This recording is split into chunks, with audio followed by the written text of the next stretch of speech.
صبح کا ناشتہ پورے فکس 7:30 بجے ابو کو چاہیے، امی کو شام 5 بجے کی چائے لازمی چاہیے، تمام کپڑے ہمیشہ پریس شدہ ہوں۔ جس دن میرے پاس پریس شدہ کپڑے نہیں ہوں گے تو پھر مجھ سے برا کوئی نہیں ہوگا۔ سونیا یہ سب سن رہی تھی مگر وہ پہلے سے تیار تھی۔ اس نے غصے اور طنز کے ساتھ جواب دیا، اچھا تو آپ کو بیوی نہیں اپنے ماں باپ کے لیے نوکرانی چاہیے تھی، تو مجھ سے نکاح کرنے کی کیا ضرورت تھی؟ ایک نوکرانی رکھ لیتے جو آپ کے ماں باپ کے سارے کام کر دیتی۔ حامد نے اسے گھرتے ہوئے کہا، میری بات سنو۔ سونیا نے اسے درمیان میں ہی کاٹتے ہوئے کہا، تم میری بات سنو، جس مقصد کے لیے تم لوگ مجھے بیاہ کر لائے ہو وہ مقصد کبھی پورا نہیں ہوگا۔ میں رضیہ نہیں ہوں، میں سونیا ہوں۔ اگر کسی نے بھی اس گھر میں مجھ سے بدتمیزی کرنے کی کوشش کی میں اسے منہ توڑ جواب دوں گی۔ حامد حیرت سے اسے دیکھتا رہ گیا۔ وہ دل میں بولا، یہ بیوی ہے یا آگ؟ سونیا نے دوبارہ کہا، تمہاری باتوں سے ہی ہماری سہاگرات ہو چکی ہے، اب میں چینج کر کے سو رہی ہوں، تم بھی چینج کر کے سو جاؤ۔ یہ کہہ کر وہ واش روم کی طرف چلی گئی۔ حامد حیرت سے اسے دیکھتا رہ گیا۔ کہاں وہ اسے سبق سکھانے کے چکر میں تھا، الٹا سونیا نے ہی اسے سبق سکھا دیا۔ اگلی صبح سونیا کے گھر سے تازہ ناشتہ آیا۔ میز پر چائے، پراٹھے اور دیگر کھانے رکھے گئے۔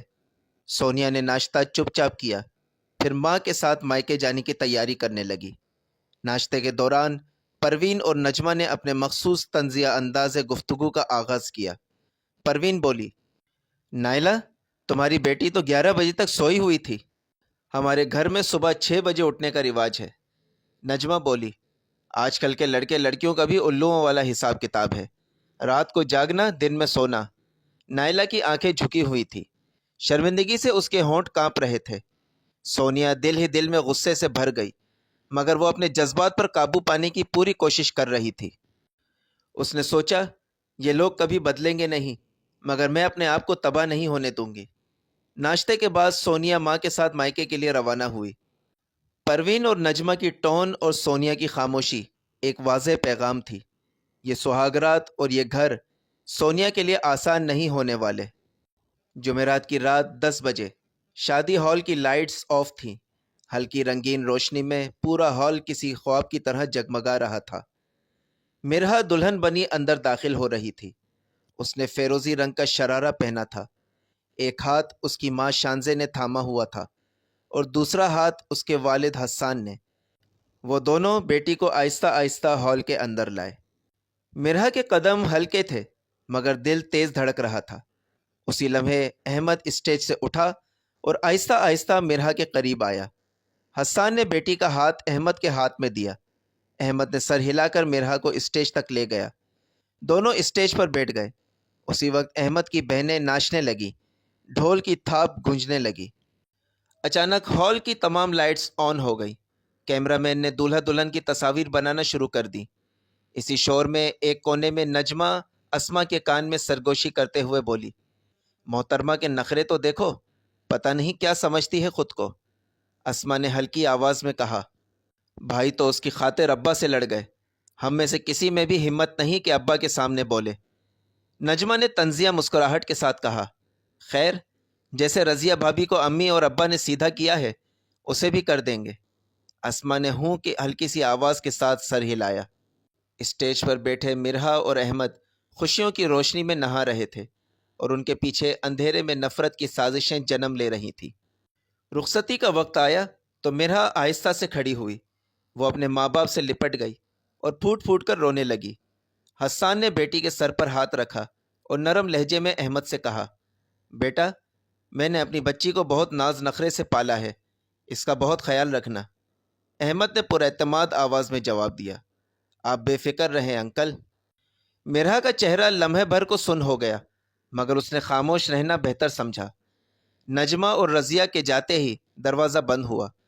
چند لمحوں بعد احمد اندر آیا اور مرحا کے قریب آ کر بیٹھ گیا۔ احمد نے مرحا کے چہرے پہ ہاتھ رکھتے ہوئے بولا، کیسی ہو میری جان؟ مرحا ہلکی مسکراہٹ کے ساتھ بولی، ٹھیک ہوں، اور بتاؤ کیسے لگ رہی ہوں؟ احمد بولا، بہت خوبصورت، ایسا لگ رہا ہے جیسے میرے باغیچے میں گلاب کا پھول کھل گیا ہو۔ مرحا شرما گئی۔ مرحا نے آہستہ سے پوچھا، احمد کیا تم واقعی مجھ سے محبت کرتے ہو؟ اگر میں کبھی تمہارے گھر والوں سے ٹکرا گئی تو؟ احمد نے اس کا ہاتھ تھام لیا۔ میں تمہارا ساتھ کبھی نہیں چھوڑوں گا مرہا، یہ شادی صرف ایک رسم نہیں، میرا عہد ہے۔ مرہا کی آنکھیں نم ہو گئی۔ اصل میں تمہارے گھر والوں کی نیچر ہی ایسی ہے کہ مجھے بس یہ ڈر ہے کہ میں کہیں اکیلی نہ رہ جاؤں۔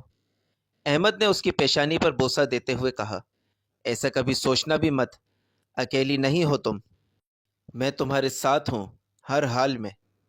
مرہا نے مسکرا کر سر اس کے کندھے پر رکھ دیا۔ کمرے میں خاموشی تھی، مگر اس خاموشی میں دو دلوں کی دھڑکنیں گونج رہی تھیں۔ اگلے دن صبح مرہا کے گھر سے ناشتہ آیا۔ ناشتہ مرہا کی ماں اور مامی خود لے کر آئی تھی۔ نجمہ نے انہیں دیکھ کر حسب عادت ایک زہریلا سا منہ بنایا۔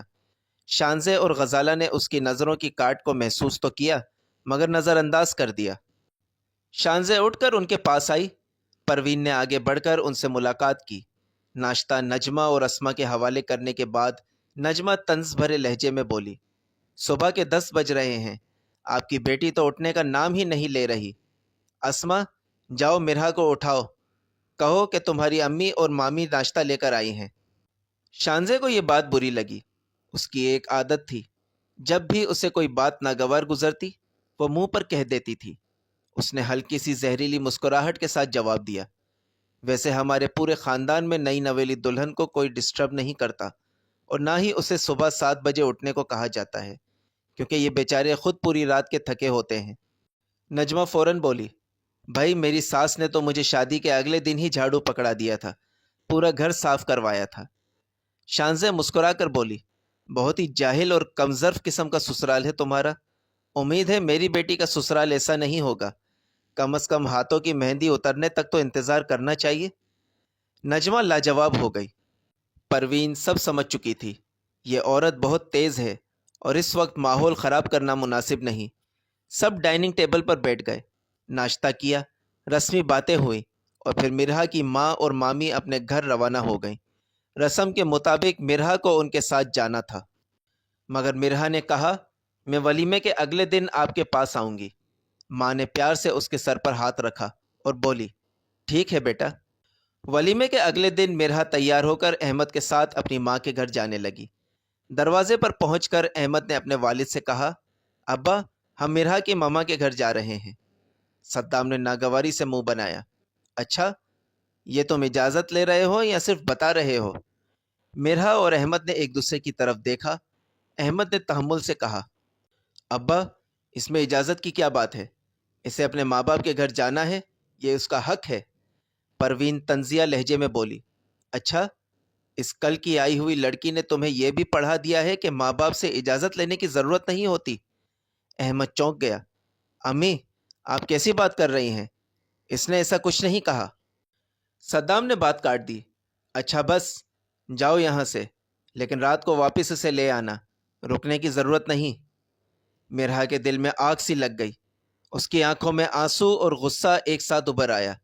وہ کچھ کہنے ہی والی تھی کہ احمد نے آہستگی سے اس کا ہاتھ تھام لیا۔ چلو مرہا، اس نے نرمی سے کہا۔ مرہا نے خاموشی سے سر جھکا لیا اور دونوں گھر سے نکل گئے، مگر دل میں کئی سوال، کئی دکھ اور کئی آنے والے طوفان ساتھ لے کر۔ کار خاموشی سے سڑک پر چل رہی تھی۔ باہر ٹریفک کا شور تھا، مگر اندر مرہا کی خاموشی زیادہ بھاری لگ رہی تھی۔ اس کی نظریں کھڑکی سے باہر جمی تھیں، چہرے پر اداسی اور آنکھوں میں ضبط کا درد صاف جھلک رہا تھا۔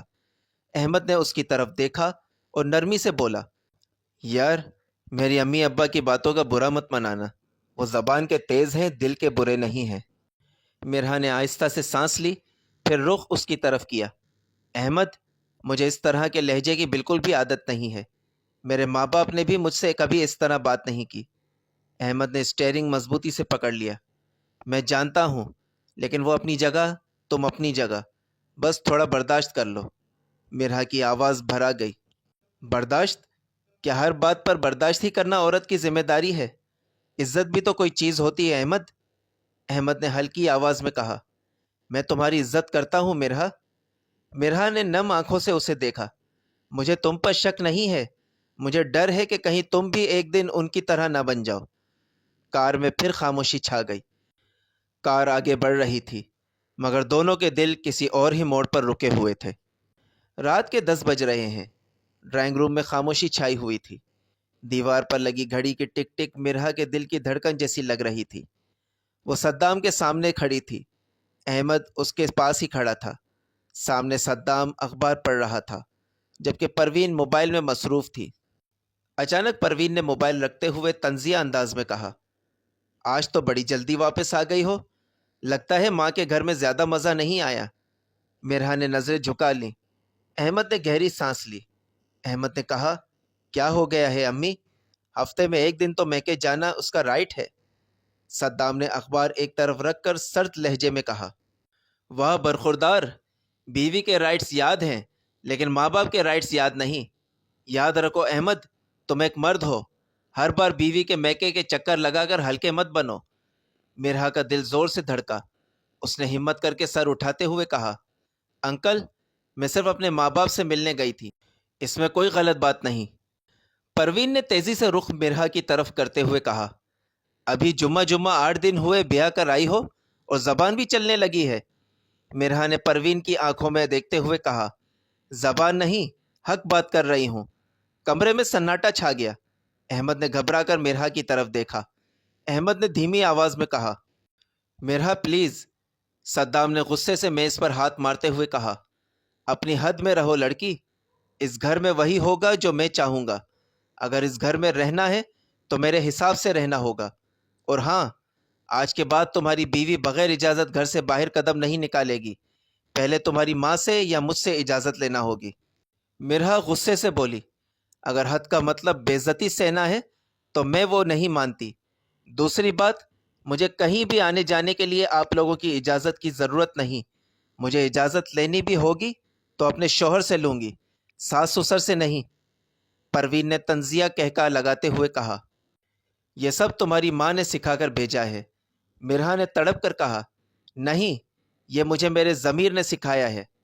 احمد نے ہاتھ سے اشارہ کرتے ہوئے کہا، امی ابا بس کیجئے، مرحا میری بیوی ہے، آپ لوگ اس سے اس طرح بات نہیں کر سکتے۔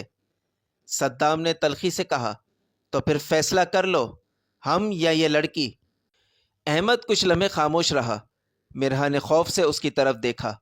احمد نے آہستہ مگر واضح کہا، میں ظلم کا ساتھ نہیں دے سکتا۔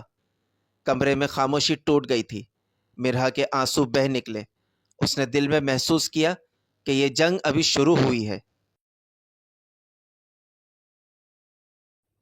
اگر ویڈیو پسند آئی ہو تو لائک کریں، کمنٹ کریں، شیئر کریں، سبسکرائب کریں اور پاس میں دیے گئے بیل آئیکن کو پریس کریں تاکہ میری آئندہ آنے والی ویڈیوز کا نوٹیفیکیشنز آپ تک پہنچتی رہے۔ شکریہ۔